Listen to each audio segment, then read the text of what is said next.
एक नाम है, लेकिन इनकी इज्जत, इनका रहन सहन, खाना पीना आपकी बेटी जैसी होनी चाहिए। तो मैं इस माहौल को आपके सामने लाने के लिए मैं एक मुकालमा को आपके सामने ला रहा हूँ, जिसमें चंद सहेलियां आपके सामने आएंगी और वो मुकालमा पेश करेंगी कि बहू की क्या इज्जत है, सास की क्या इज्जत है, बेटी की क्या अहमियत है। अस्सलाम वालेकुम।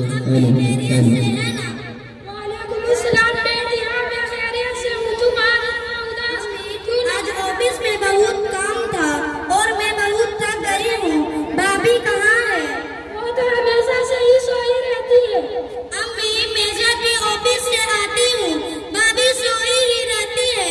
ना हमको एक गिलास पानी देती है और ना ही वक्त पर खाना देती है और ना ही मेरे कपड़े पर इस्त्री लगाई है। मैं क्या पहनूंगी? मेरे ससुराल के लोग आ रहे हैं, सारा काम बिगड़ा पड़ा है। देखेंगे तो क्या कहेंगे और क्या सोचेंगे? अम्मी, तुम बहू लाई हो या मालकिन? मालकिन कहती है तुम अपना कपड़ा और अपनी अम्मी के कपड़ा खुद ही धोना करो। आखिर किस बात की गुरूर है कि वो एक दिन आप बहुत पछताओगे। रुक जा, मैं अभी उस चुड़ैल की खबर लेती हूँ। अपने आप को क्या समझ रखी है जो मेरी बेटी को तकलीफ पहुँचाती है। अरे चुड़ैल, इधर आओ। क्या बात है अम्मी? चल बड़ी आई अम्मी की बच्ची, हमने तुझे बहू बनाकर लाई हूँ या मालकिन? तू हमारे सर पर चढ़ गई है। तू अभी तक दुल्हनिसा के कपड़े तैयार क्यों नहीं किया और वक्त पर खाना क्यों नहीं देती? और तुम्हें मालूम नहीं कि दुल्हनिसा के ससुराल के लोग आ रहे हैं? अम्मी, सारे दिन मेकअप में लगी रहेगी तो खाना कैसे बनाएगी? बर्तन कैसे धुलेगी?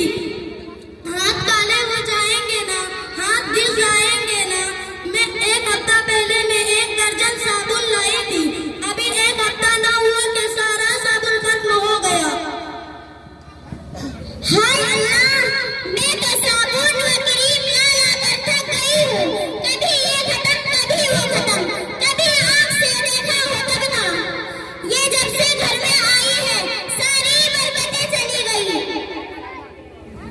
अम्मी, मैं तो वक्त पर खाना भी देती हूँ और बराबर कपड़े भी धोती हूँ। रात को देर तक काम की निशा की बिस्तर क्या हो गया कि वो शिकायत कर रही है। अभी तो मेहमान आने में काफी वक्त है। मेहमान आने से रीना इस्तेमाल करती हूँ, आप और आपकी बेटी भी तो इस्तेमाल करती है। अरे मनहूस, तुम कौन होते हो मेरी बेटी के बारे में कहने वाली? क्या तेरा बाप लाकर देती है? एक पूरी की सामान लेकर खर्चा करने के लिए आई है। हमने